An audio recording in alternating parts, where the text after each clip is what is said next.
Welcome If back to the I Boys and Ball podcast. If you like the pod, hit the like button, subscribe. Let's go.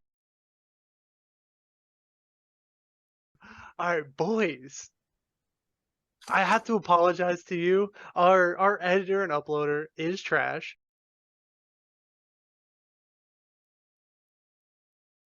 I mean, let's get right into it. We had some upsets this week. Bruce, you want to take it away? Oof. Oof, oof, oof. Give me 1 second. Oh It's my upset this week. god. he was too rock back, he wasn't prepared. Yeah, sorry. I was prepared for Wasn't you to jump all over me. just to fucking jump on it. You said, "Hey, I'm prepared. I know the statistics." And then I asked you, and you said, I mean, I don't really have any ups. I mean, There's a hot upset that my boy JT did in fact tell me to bet on, and that shit did in fact hit. which one's that, Dan? That's Tennessee upsetting Bama. facts. He did call People- that shit. He said hit it, put the money line on that. So you got anything you want to talk about for that Tennessee Bama game? Honestly, it just felt right. I mean, Bama's been kind of iffy the last couple of weeks. I don't really trust Alabama um, going into the tournament. I think that's a team that will probably win in the first round, but is not a. I don't think they're winning the championship this year, really competing for a Final Four spot. And I felt like No. that game at Tennessee was just a trap game. I felt like they were going down. All right. Yeah, no. I mean, like I know, like a lot of people had them as a lock number one going into the brackets, but so you're not feeling too confident about this Bama team going down I the mean, road. I think they're probably still going to be a one, at worst a two, but I just think this is a team that you could see with the against the right matchup lose to an 8 or 9.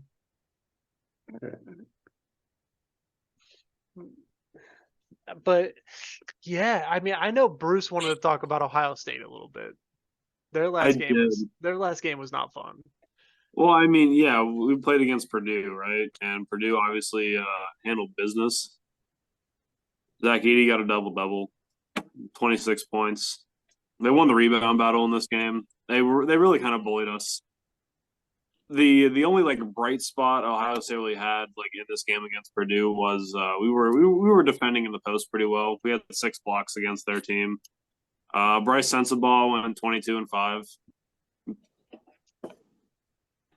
Yeah, but in the end, we only scored 55, and they did put 82 on us. You Yeah, guys I have mean, been you've been on a huge skid though. yeah, fat Huge losing streak. skid. Let's not get it twisted. I think we're like 1-12 in our last 13. Like we're not good. No, so you I guys thought we beat. were going to be a little better going into the year. I had a little bit of hope when we started out, decent playing, played some close games against like San Diego State and Duke that we lost to early in the year. But I felt like we were in a decent spot. And then after that Northwestern win, it just fell apart. You played Purdue, you lost Purdue, and then your team just never looked back. You said, Yeah. "Shit, we're catching L's." And it was a lot of close losses for the first stretch, but now it's starting to get ugly. Yeah. You can tell the morale of this team is broken. They have no shot of doing anything. It's Yeah. Try to get some people some reps, try to get the trend moving towards the right direction for next year, because this year is a wash. Well, we talked about Ohio State, and they talked about them playing Purdue. What about Purdue's last 2 games before they played Ohio State? They caught an L to Northwestern, and then they caught an L to Maryland.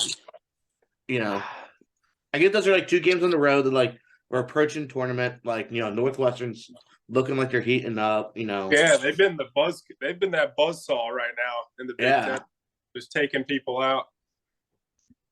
Yeah, I feel like it's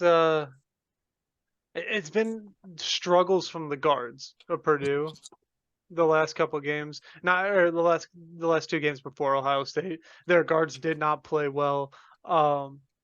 Just not hitting shots, not Well, they're a little younger. yeah. So I mean, they're gonna get better. I don't think this is a Purdue team that's gonna get bounced in the first round. Like they're gonna be fine. It probably to the Sweet 16. But you know they're making a Final Four run. It's a possibility, but those guards are going to have to heat up. Edey's not going to be able to do it by himself. Northwestern showed that if Edey has to do it by himself, you can scheme him into a lot of turnovers. Yeah. So they have to have those guards. He's pretty good if everybody's clicking. He's deadly. Oh, he's nasty. But if he's the only guy on your team that's going to have to win you a game, you're going to lose that game. I think another thing to think about is that they've had those past couple of games, they have had some awful shooting from behind the arc. Like they're shooting, I think, like somewhere in at like 33% on the year, and they shot like 22 against Northwestern, and they shot 15 against Maryland. And obviously, you hit your low shot. Zach Edey is going to do his work in the paint and down low. But like you're talking about the guard play. If the guard play is not there, they're taking a lot of those three balls. Yeah. Yeah, I mean, if you even look at Maryland game though, like Edey was 8 for 16 from the field. Yeah. Like if your team's not going to be hitting threes, Edey has to eat down there and be more efficient, and he just wasn't. I mean, it does feel like teams are starting to pick up on what Purdue wants to do with Edey, and challenge that. So one of those guards is going to have to step up and doesn't have to necessarily start going for 20 plus a game, but you need one guard getting you 12 to 15 and the other one getting you the 15 to 18 like they're getting you. Yeah, so they had Smith, I think it's what it is, got 18, and Zach Edey got 18 as well. But like the rest of their starting, you get 2 goose eggs from their starting lineup and like 6 from their Lawyer. So there's not a lot of scoring coming off that, and like you said, it's so dominant between a couple people scoring. It makes it for a rough night. Yeah, like I said, I think Purdue's going to be fine. They had a couple rough games. I think they're going to figure it out. I think they're going to heat up in the Big Ten tournament. I don't really see. I feel like Purdue's going to win the Big Ten tournament. I don't really see them losing to Northwestern again or to Maryland again. I think they're going to. I think they're going to be ready in those games. Okay. What other top teams do you guys like? TCU looked better. Their guard's back. That was a big boost for them. They were starting to fall into territory where they were going to make the tournament, but were they going to hit such a low seed that it harmed them? And I think he came back at the right time, and it seems to have corrected their season. If they go on a run in the Big 12 tournament, they're going to get the benefit of the doubt because he was hurt, and they'll still get that, a 4 or 5 seed. Okay, I got you. Yeah, I mean, I don't know. The team I'm looking at is Kansas. They're playing really good basketball, and they just came off a win at home versus Baylor, where in the second half they just kind of ran away with it. Baylor's looking really good. They got another win, 2 wins. They've won their last 4, and it was at Oklahoma State, at Oklahoma, and then at home versus Texas, number 5 Texas too. So I don't know. Kansas is just looking like they're coming into form again. Bill Self, one of the best coaches in basketball. I think Kansas can go on another run, just like they did last year. Okay. Kansas is definitely heating up. They had that rough stretch in the middle of the season. They've definitely turned it around, at least as of the last 4 games. Yeah. The win against Oklahoma doesn't mean anything. Oklahoma's bad. Yeah, but it's Big 12 basketball. I think for them, man, it's just look at their losses. They've lost. Have they lost to a single? They've lost to 13 Iowa State, 17 Baylor, 14 TCU, 13 Kansas State. They're playing ranked opponents. 22 Tennessee. All their losses are ranked opponents. Yeah. I don't think anybody else in the country has that type of schedule. No, and you're definitely right on that. I want to see them end the year. They got 3 more games at TCU, home against West Virginia, at Texas. If they're heating up and they really are tournament bound, poised to make another run, they need to go at minimum 3-1 in these next 4. Well, that TCU game's about to tip off. We're already has. So yeah, it's about to tip off right now. So we'll be seeing that one. But Texas Tech and West Virginia, no problem. Texas might be a tough game at Texas, but anyways, I like Kansas. Okay. You got any other, Power 5 teams you think are heating up that are trending in the right direction? Um, I I would always just say, when you're thinking about like just these Power 5 teams, how some of these top teams are kind of coming about, and so some of the blue bloods haven't played as well. I would still look at Duke towards the end of the year. They just beat Syracuse by like a trillion points. It was a terrible game. So I got to really see them up close. That was the first time I got to watch them. And I've heard a lot of people talk about Duke not being as good this year. And I mean, Derek Lively is a really good player. Dariq Whitehead is one of my favorite players in this draft coming up. I think he should be a lottery pick for sure, maybe even a top 10 pick. He's that talented. And they're the type of team where John Shire, like, it's his first year, but I think they could work something together into the ACC tournament. And if they don't have success in the ACC tournament, I think they'll be really hungry in March Madness in the big tournament, because they're for sure going to make that. So I would just watch out for Duke. How many teams do you think the ACC gets in this year? I would say 4. You think they only get 4? Well, 4 or 5. I say that because Duke is currently 6 in the ACC. Well, that's why he's predicting like a run in the conference tournament. Run towards the end of the year. Yeah, right. But yeah, I'm just saying that's going to be a tough stretch. They're going to have some tough matchups. They're going to have to they're really going to have to play. Well, I mean, they're tied in conference standing with NC State right now. So depending on how those couple games fall, right, that game will get I just think the Big 12 is going to have a ton of teams. Big 10 is going to have some. There's going to be some other mid-majors. Like, I'm not sure where the ACC stacks up, really. I think the 2 mid-major conferences that are going to really steal some slots from the Power 5s this year is the Mountain West. I think the Mountain West is going to get some teams in. And then the Big East. The Big East is poised to put in like 6 teams. Yeah. And sorry, five teams. Who's to say, like, I guess we'll talk about that in a sec. It's one of my mid-majors. Okay. One of his off-the-wall mid-majors. Yeah. I know. All right. To everyone's favorite segment of our college basketball, we're renaming it once again the San Jose Cell. What happened, Tooty? Explain yourself. You said undefeated to end the year. They're making the tournament. I don't know if I said undefeated. I'm very certain you did. I had them winning some games, but so San Jose State, how about this, JT? Stop being so negative. Let's start out by saying they went on the road and beat UNLV. And then their win before that was Utah State at home.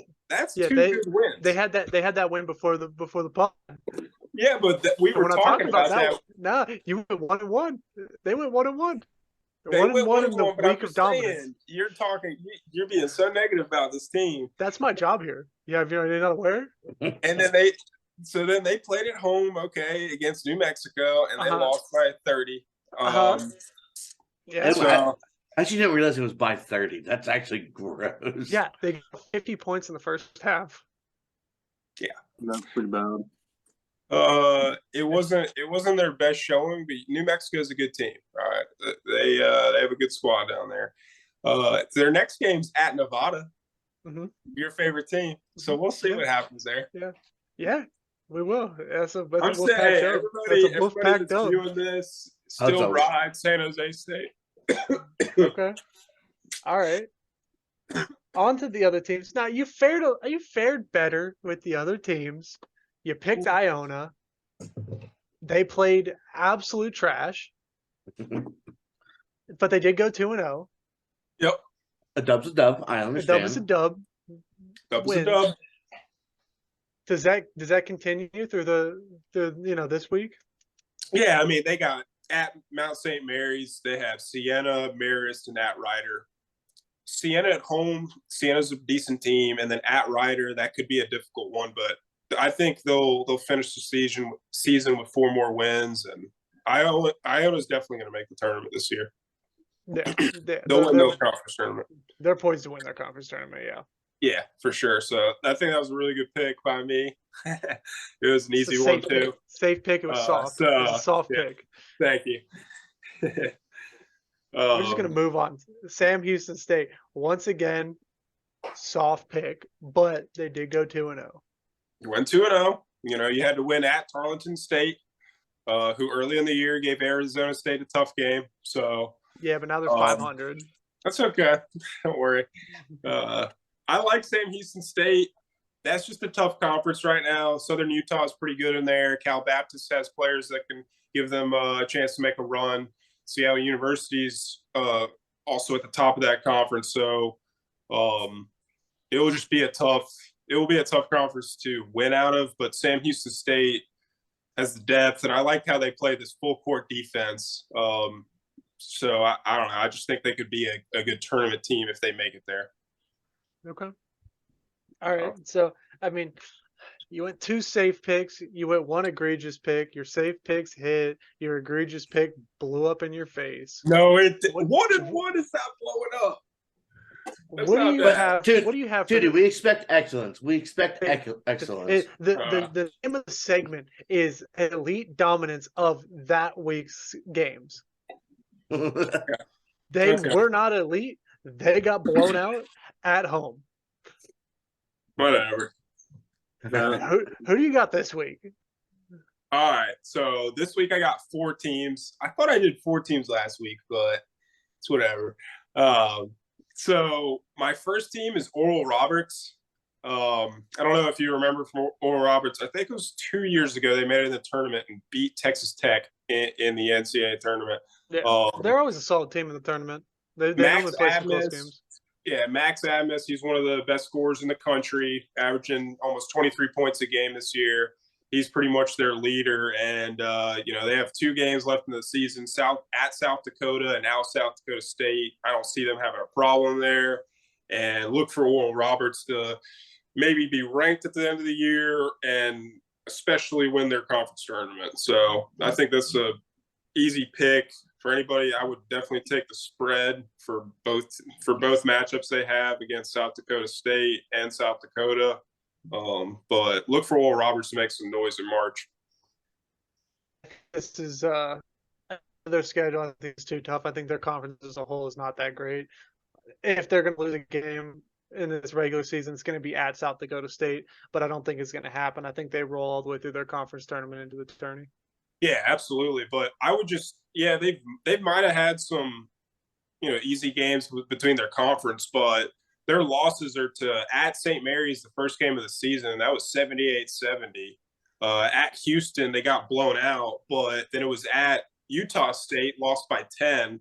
And then you go to at New Mexico, tough place to play. They just whopped one of my other teams, and that was 82-75. So I think Oral Roberts is somebody that's definitely played some tough teams this year and been competitive. Yeah, I mean, I don't think their schedule as a whole has been very tough, but they definitely had a few key matchups that kind of let you see what might happen in the tournament. They played those games close, so I mean, we all know a possession or 2 goes your way. It's a complete swing in that games, in any game. So, you can see that team making a run. What's team number 2? Team number 2 is St. Mary's. St. Mary's, to me, number 15 in the country right now, 24-5, first in the WCC. Really, this is a team that I really like watching. I just watched them the other night beat BYU, and BYU just didn't have a chance. I mean, they were trying to kind of come back. I know it finished up a little closer than it might have seemed, but they were pretty much dominant. Aiden Mahaney and Logan Johnson, I mean, they're fun. They're fun to watch. They play together. This might be a really good St. Mary's team this year that could potentially have a Sweet 16 to Final Four run. Okay. I mean, I think that last game of the season is a tough one. I don't know if they beat Gonzaga twice, and it's at Gonzaga.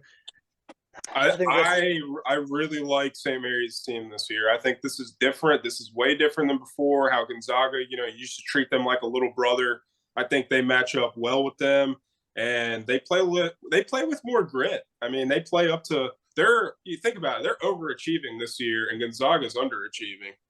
So that's something also to look at. Mark Few, he's had all those outside issues that's happened. So I know they're kind of over that, but it's still something that kind of lingers. Like how good is this Gonzaga team this year?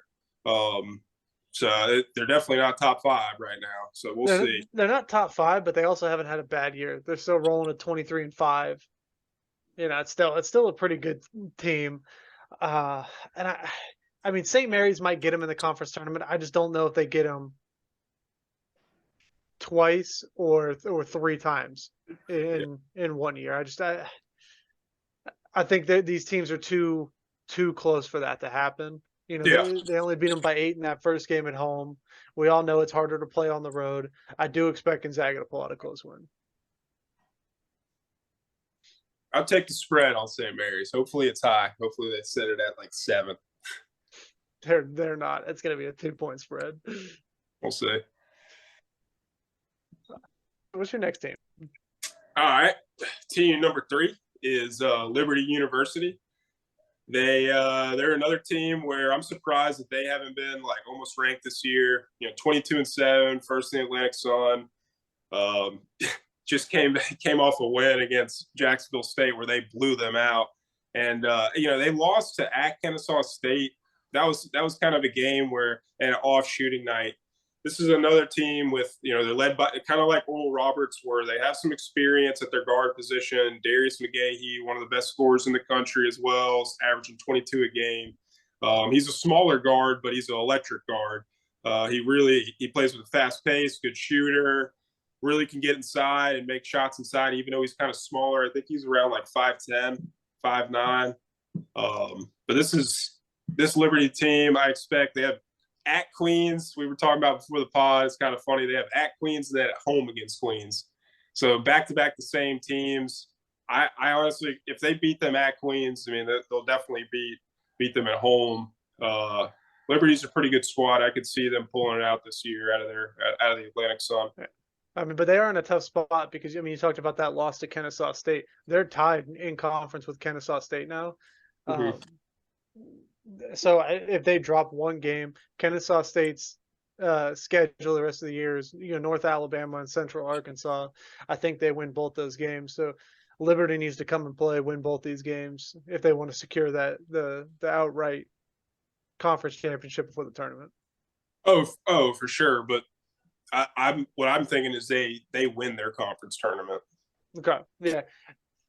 I mean, I think so. I mean, what happened in that first game against Kennesaw State? Did they only play them once this year? Oh, they did. That makes it interesting because normally in college basketball, when it's 2 good teams playing, normally the second matchup goes the other way. So you think you would think Liberty takes out Kennesaw State in that conference tournament? Yeah, I mean, Kennesaw State and Lipscomb were their kind of bad losses, I would say. I mean, Kennesaw State is not necessarily a terrible basketball team, but in comparison, their other losses, Eastern Kentucky, I think is a good squad. I talked about them on a different pod. They lost to Oral Roberts, and Northwestern, Southern Miss, and Alabama are a really good squad. So this is a team that's also played against some teams that are probably going to make it to the tournament. Southern Miss, Northwestern keeps getting hot, and then Alabama for sure. We just talked about Oral Roberts, so I don't know. I like Liberty right now. I like where they're in position, and I think they can definitely finish off the season strong. Yeah, I think that Lipscomb loss does weigh down their resume a little bit because you played them earlier in the year by 30, and then you get their place and you lose by. If you beat it 30, you expected, even though it's on the road, to go in there and win a tight game at worst. Yeah, I agree. But yeah, I think I agree with you. I think Liberty's poised to go to the tournament. I don't know if I trust this team to do anything in the tournament, but I think I don't think that. I'm not calling anything like they're an upset watch. I just think they they have a good rest of the season and make that tournament. All right. What's your last squad this week? All right, last team number 4. I honestly picked this team because I bet on them the other night, and they were just fun to watch with the way they play defense. Is North Texas Mean Green? They beat UTEP, I think it was last night or the night before, and they just were. It was a back and forth game. It shouldn't have been that close, and they pulled out the win, but their defense was just elite in the stretch, and they were making some tough shots against UTEP, who has a pretty good. They're not that great of a squad, but they had some athletic wings, and their center was really athletic. I mean, alley-oops and all the kind of dunks the whole game. So it was definitely kind of a good win for them to get, especially late in the season where, a team like that can sneak up on you. So I like North Texas. Their last stretch is going to be kind of difficult, but they have it at home. Charlotte's a team that's getting hot right now. They've been playing really good basketball. And then you got Middle Tennessee State at home and Western Kentucky at home. Western Kentucky has not been playing that well towards the end of the season, but Middle Tennessee State is a team that I like. And, at Charlotte, like I was saying, it's just Charlotte's getting hot. So they'll have a tough stretch these last 3 games, but I could see them going 2-1 here and then making a run in their conference tournament. Okay. I do like them. I do like North Texas. I think, when we started getting into college basketball, Dan asked what are some teams to watch out for. I threw North Texas his way. I like this squad. I think this is a team that can get, an upset or 2 in the tournament. I'm not sure if they win their conference. I think it's a 3-team race in this conference that Florida Atlantic, North Texas, or UAB. One of those teams is going to win that conference tournament. Yep. It just depends on who has, the crazy semifinals and finals games. Yeah, Who's- and who just comes because to I'm a play? little biased, because my first prediction, I have FAU definitely winning the conference tournament. I think that's probably what happened, but I think honestly the sleeper is UAB to sneak in here, get love hot for a game UAB. or 2. Yeah, I think they can just get hot for a game or 2. I just UAB is a team that they've lost to some teams that they shouldn't have, but in the games where they need to come and play, they've gotten some upsets. They can beat anybody on any given night. They're a team that hasn't played to their full potential, but in the games where they do, they beat teams that they're theoretically not supposed to be beating. Yeah. You like Jelly Walker? I think he's a good guard. I think he's a bucket. Another small guard that's pretty good this year. There's a lot of them. There is Small guard season. small guard season. Little guard season. Dan, are you still riding with Providence? All Well, right, first let's roll it back. How'd your week go with Providence? Doing great. Yeah. We got the Dubs. Creighton. Well, Villanova? luckily for you, you didn't have to go play on the road. Yeah. Your point is? You were able to get some dubs, but the next 2 games at UConn, at Georgetown. I'm not worried. I'm not worried. Not worried? No. Okay. Are they going to take care of business on the road, Daniel? I think with these 2 teams, I'm not worried about them on the road. I worry in what's up. Is the conference tour? So I don't know. Is the conference tournament played in their own gyms, depending on who's the higher No. seed? So it's still another standalone. Okay. Yeah. But so Well, some conference tournaments they Well, do, but most of them have their own destinations. it's another destination. Okay. So, but yeah, I think I believe does the Big East still play in Madison? Yeah, they play in Madison Square Garden. Yeah. Okay, so all the games are there. Okay, I think I was looking back at some of the games where they played UConn. Yeah, they pretty handily beat UConn in their last game, and same thing with Georgetown. It wasn't close. You talk about we were surprised when they lost to St. John's at St. John's, but that St. John's game was a lot closer when they played at Providence. So I'm looking at these 2 games. I was looking at some of their games against Georgetown and UConn, and I think that they got in the bag this upcoming week. So I'm not worried. I'm sticking with Providence, and I still think they win out. So Okay. Do you have any other mid majors you want to talk about, or is it just Providence? Because we know you're a bandwagon fan. I figure I you've picked someone else up by now. I am a bandwagon fan. I gotta scroll back to my So if you want to go to Bruce real quick, and I'll pop back with my my other team. Oh wait, no. I remember what I got. I want to talk about. I think Kent State. Like I was looking at some other games on bandwagon. I know Tooty talked about them and the whole Akron situation, but they've been on a little bit of a run. Towards the end of the season, they lost to Akron, but then they went on a little 4-game stretch. They got Ball State, Bowling Green, Ohio, and then Akron again, but it's at home. And I think Kent State wins out, and I think they win their conference tournament as well. Those are my 2 picks. Tootie, are you still high on Akron, or is Akron falling off for you a little bit? No, I love Akron. I think they're going back. I think Kent State beats them out.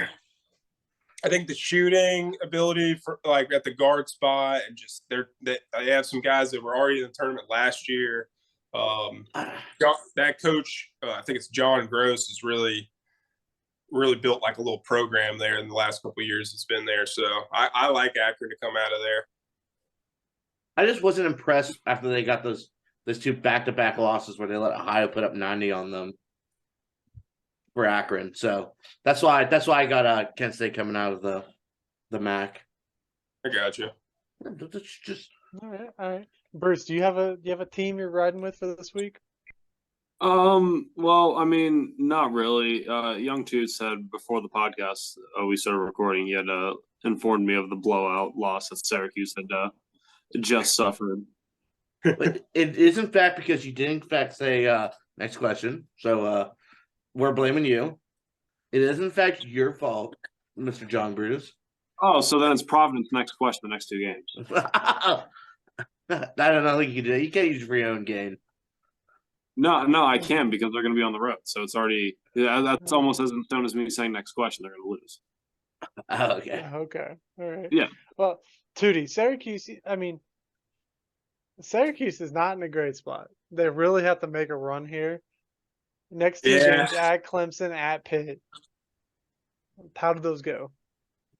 Well, I hope they beat Clemson. I unfortunately did not get tickets to go. It's like 45 minutes from me. But I will be definitely cheering them on and watching the game. I think they can beat Clemson. I mean, Clemson just lost to Louisville. I think that they can beat Clemson. I think Pitt will probably end up losing to because Pitt has more experience than us. But Georgia Tech at home and Wake Forest at home, I think we'll win those. So finished in the end of the season 3-1 at the last 4 games. 19-12 with maybe a chance to win a couple games in the ACC tournament, depending on where we get seated at. Once again, where we stack up. I mean, Syracuse could be another bubble seed or a bubble team. We're 7th in the ACC right now, and if the ACC can somehow submit 7 to 6 teams, you never know. All right, Tootie, I'll ride with you one more time. I'll take Syracuse to go 3-1. Don't you fail me. Heck yeah. All right. And then, of course, the top dog, the team I've been riding all year, Nevada. Now, you asked me last week, what was their record going to be? I said 7-1. So far, they are 3-1. Since that statement, the game that they lost was the game I said that's the only game I could see them losing. Their next game, home against San Jose State, they're bouncing back, taking care of business, burying San Jose State into their second loss of Tootie's take of they're not losing the rest of the season. And then they have at Fresno State, at Wyoming. I think they take care of business. We're moving on. Home against UNLV at the end of the year. I think they drop a shocking loss against San Jose State at home. Awful pick. So it's insane. I will not take this blasphemy. I will be watching it 10 p.m. tomorrow. I'm gonna be there. I'm gonna be supporting my Nevada squad. That's my team.